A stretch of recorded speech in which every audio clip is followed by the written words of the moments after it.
Sinasabi sa Juan, Kabanata 1, talata 12 at 13, subalit ang lahat ng tumanggap sa Kanya na sumasampalataya sa Kanyang pangalan ay Kanyang pinagkalooban ng karapatan na maging mga anak ng Diyos na ipinanganak hindi sa dugo o sa kalooban ng laman o sa kalooban ng tao, kundi ng Diyos. Ang tinutukoy ng salitang Kanya na tinatanggap ay ang binanggit sa unang 5 talata ng kabanata. Sa simula ay ang salita at ang salita ay kasama ng Diyos at ang salita ay Diyos. Sa simula ay kasama na siya ng Diyos.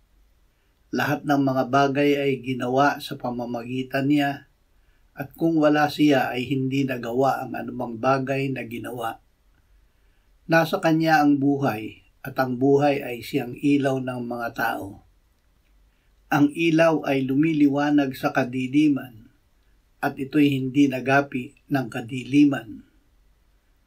Kaya't ang tinutukoy na Kanyang pangalan ay ang salita na Diyos na sa pamamagitan niya ay nilikha ang lahat ng bagay na may angkin ng buhay na ilaw ng mga tao na hindi nagapi ng kadiliman. Ang pagtanggap sa Kanya ay tanging sa paraan ng pananampalataya. Sinasabi ng talata, subalit ang tumanggap sa Kanya na sumasampalataya sa Kanyang pangalan. Pansinin natin ang salitang subalit. Ang ibig sabihin ay may gawa na salungat sa pagtanggap sa Kanya. Ano ito? Una, ang salita ay hindi nakilala. Ikalawa, dahil hindi siya nakilala, siya ay hindi tinanggap. Siya noon ay nasa sanlibutan at ang sanlibutan ay ginawa sa pamamagitan niya. Gayon may hindi siya nakilala ng sanlibutan. Siya ay naparito sa kanyang sariling tahanan at siya ay hindi tinanggap ng kanyang sariling bayan.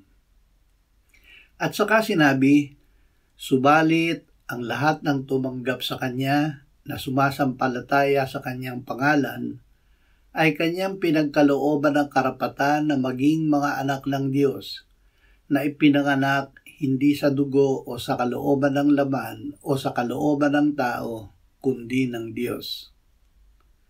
Ang salita na maaaring tanggapin ng lahat ay ang Panginoong Hesukristo. Naging tao ang salita at tumahang kasama namin at nakita namin ang Kanyang kaluwalhatian. Kaluwalhatiang gaya ng sa tanging anak ng Ama, puspos ng biyaya at katotohanan. Marami ang nagsasabing tinanggap na nila ang Panginoong Hesukristo at sa katunayan ay tinatanggap nila siya linggo-linggo sa komunyon. Ngunit sa kanilang sariling karanasan, siya ay tinanggap nila na gaya lang ng pain reliever, gaya ng aspirin o biogesic. Nakakapagbigay ang mga ito ng relief o ginhawa, ngunit pansamantala lamang. Makalipas ang ilang oras, ang relief o ginhawa ay lumilipas at nagbabalik ang sakit o kirot. Hindi ito ang resulta ng pagtanggap at pananampalataya sa Panginoong Hesukristo. Ang tumanggap at nanalig sa Panginoong Hesukristo ay hindi lamang pinaginhawa sa sakit o kirot. Sila ay pinagkalooban ng karapatan na maging mga anak ng Diyos na ipinanganak hindi sa dugo o sa kalooban ng laman o sa kalooban ng tao, kundi ng Diyos. Sila ay naging bagong nilalang. Ang dati nilang pagkatao ay lumipas na at ang lahat ay naging bago. Maaaring magbalik ang sakit at kirot, ngunit ito ay malalabanan natin sa pananalig na tunay ang ginawang pagliligtas sa atin ng Panginoon. Ito ang kahalagahan ng araw-araw na pakikinig at pagbubulay ng salita ng Diyos at pananalangin. Sa paraang ito ay sasariwain sa atin ng Espiritu Santo na si Jesus ang anak ng Diyos, ang Kristo na namatay para sa ating kasalanan, at muling binuhay ng Ama kung kaya tayo ay naligtas. Noong tayo ay tumawag sa Ama na nananalig sa pangalan ni Jesus, pinagaling niya tayo sa ugat ng ating mga sakit at kirot, ang kasalanan. Ito ay dahil siya mismo ang nagdala ng ating mga kasalanan sa kanyang katawan sa punong kahoy, upang tayo'y mamatay sa mga kasalanan at mabuhay sa katuwiran. Dahil sa kanyang mga sugat ay gumaling kayo. Masasabi natin sa panalangin, sagutin mo ako kapag tumatawag ako, O Diyos na tagapagtanggol ko. Binigyan mo ako ng silid nang ako'y nasa kagipitan. Maawa ka sa akin at dalangin ko'y iyong pakinggan. Ang sakit at kirot ay madadama pa natin dahil tayo ay nabubuhay pa sa sanlibutan. Ngunit tayo ay ipinagtatanggol ng Diyos laban sa sanlibutan. Alam natin na tayo ay sa Diyos at ang buong sanlibutan ay nasa ilalim ng kapangyarihan ng masama.